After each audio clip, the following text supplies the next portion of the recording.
Untuk hasil katanya lumayan. Nah, kita penasaran di sini untuk estimasi musim tanam yang belum tepat, itu hasilnya bagaimana?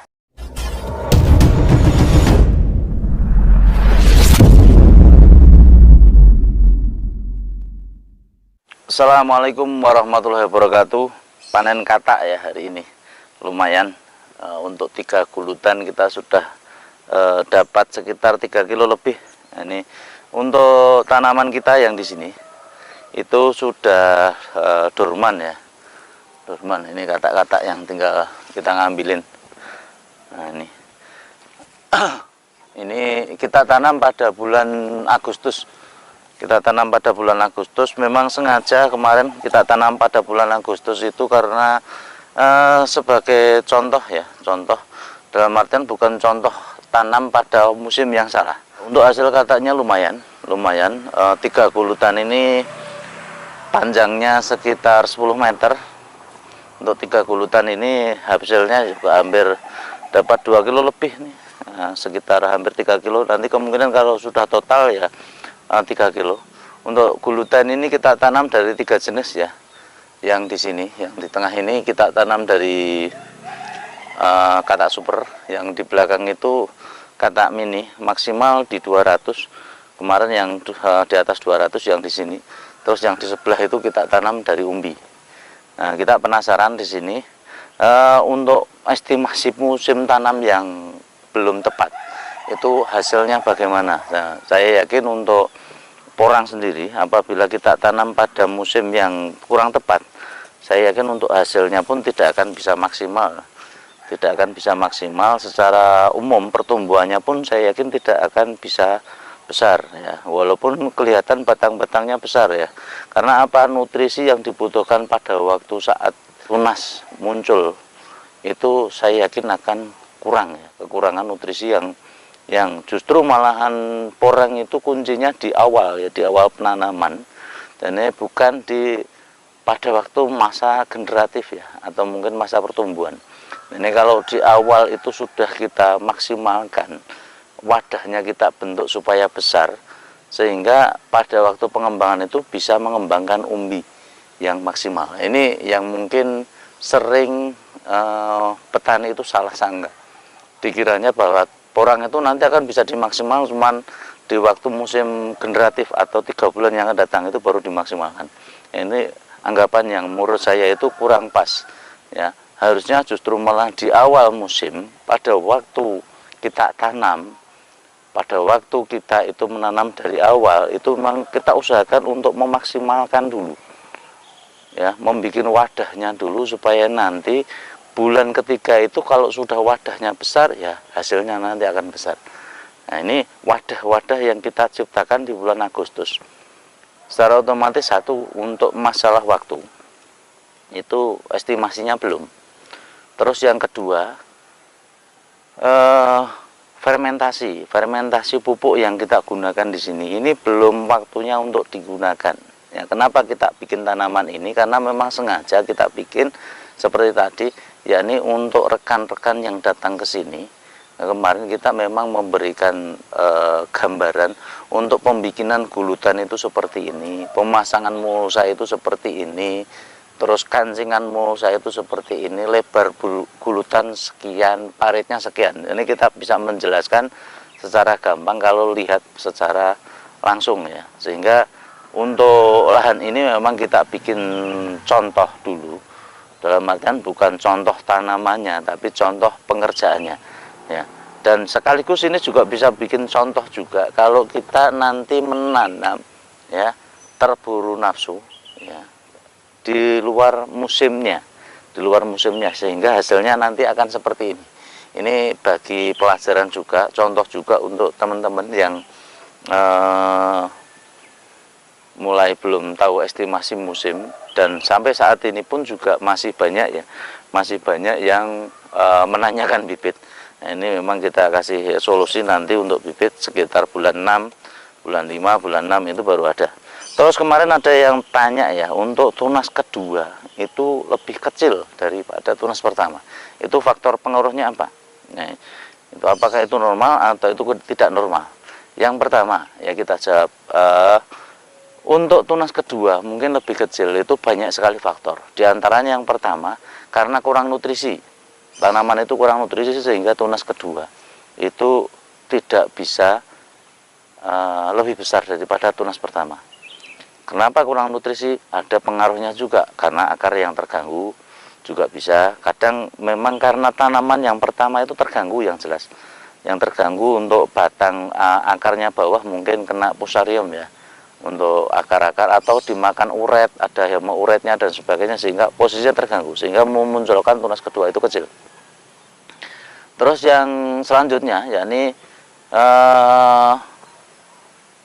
tunas kedua itu kecil bisa juga disebabkan karena tunas terakhir ya, tunas terakhir, sehingga apabila tunas terakhir tanaman itu cenderung nanti untuk tunasnya akan mengecil sebelum dia dorman total. Yang di sini mungkin ini sudah kemarin besar, ini terakhirnya kok tambah kecil. Ini biasanya mungkin karena tunas terakhir, walaupun itu memang masih di musim hujan yang seperti ini ya, karena kita tanam di bulan Agustus, September, Oktober, November, Desember, Januari, ini sudah masuk bulan ke-6 ya, bulan ke-6 itu secara otomatis sudah dorman. Harusnya untuk pertumbuhan ini, karena apabila tercukupi kebutuhan airnya itu sendiri bisa bertahan sampai dengan 7 bulan. Nah, kenapa ini bisa terjadi 6 bulan? Ya karena dari awalnya untuk tanaman itu nutrisi yang dibutuhkan di awal-awal itu mungkin tidak tercukupi secara maksimal.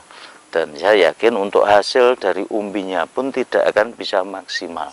Nah, ini tolong dicamkan, diperhatikan juga untuk teman-teman semua. Nanti akan kita buktikan ya, dibuktikan. Ini lahan yang sama dengan yang lahan samping rumah ya. Yang 3 gulutan ini memang kita tanam di bulan Agustus. Ya, yang lain memang kita paskan untuk musim tanamnya. Sehingga nanti bisa dibuktikan 3 bulan lagi atau 4 bulan lagi kita akan review lagi untuk masalah bongkar umbi yang dari tanaman yang sebelah sana. Pembuktiannya bagaimana? Nah, ini kita sekaligus cek ya untuk umbi yang saat ini terjadi. Ini besarnya seperti apa, wujudnya seperti apa. Ini untuk tengah ini ya, tengah ini aja. Tengah ini tanaman sudah dorman, katanya tadi sudah kita ambil. Nah, ini untuk tanamannya di sini. Ini coba kita buktikan untuk pembesaran umbinya itu seperti apa. Apakah bisa maksimal atau tidak. Nah, ini dari kata-kata super ya.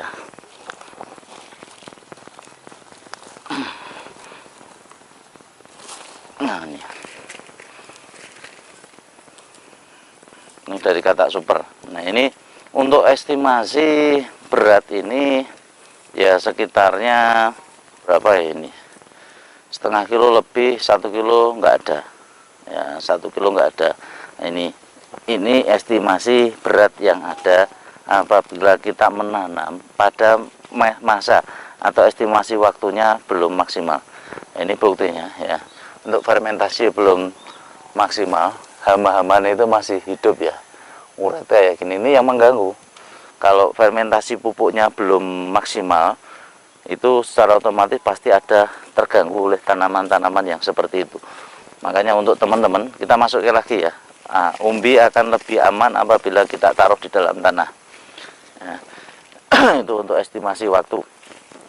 Nah, untuk teman-teman sebaiknya untuk fermentasi pupuk itu jauh-jauh hari ya, jauh-jauh hari kita fermentasi, sehingga nanti akan mendapatkan hasil fermentasi yang cukup maksimal, supaya nanti untuk pembesaran umbinya nanti juga bisa maksimal tanpa diganggu oleh organisme yang ada. Ini kita coba bongkar lagi untuk lahan sebelahnya.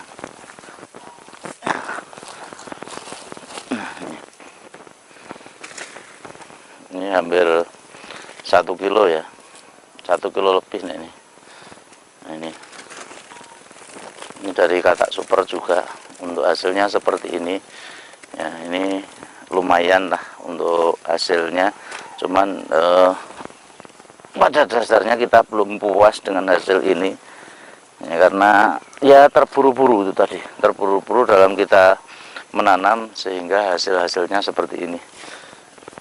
Ya, harusnya bisa kita dapatkan hasil lebih maksimal lagi. Ini untuk organismenya masih banyak. Seperti tadi, untuk teman-teman yang pengen berbudidaya tanaman porang, kita anjurkan untuk pupuk dasar, pupuk kohi itu difermentasi lebih lama. Semakin lama akan semakin baik. Ini hasil-hasil yang di bawah ya. Kameranya nggak kelihatan, nggak apa-apa. Nah,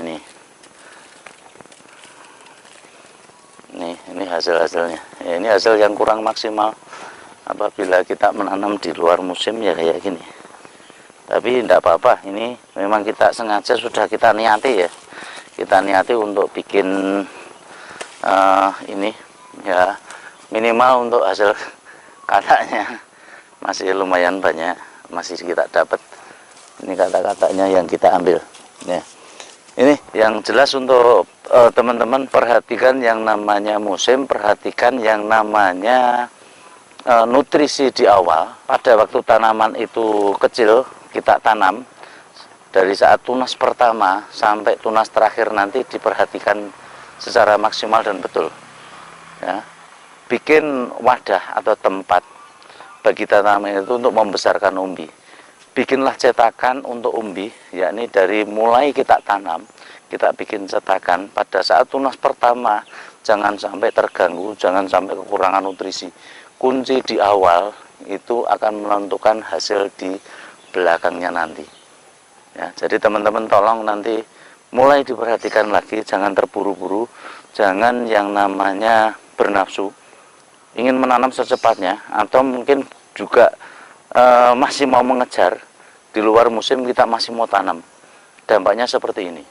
Nah, ini belum maksimal, kita belum puas dengan hasilnya ini ya. Itu supaya nanti dari teman-teman juga bisa mengerti ya, estimasi musim yang pas, sehingga kita bisa menciptakan umbi-umbi yang maksimal, besarnya juga maksimal, yang memuaskan. Mungkin itu dulu yang bisa saya sampaikan. Banyak salah kata yang mungkin terucap tanpa kita sengaja ya, tak lupa saya mohon maaf yang sebesar-besarnya. Billahi taufiq wal hidayah. Wassalamualaikum warahmatullahi wabarakatuh. Bye bye.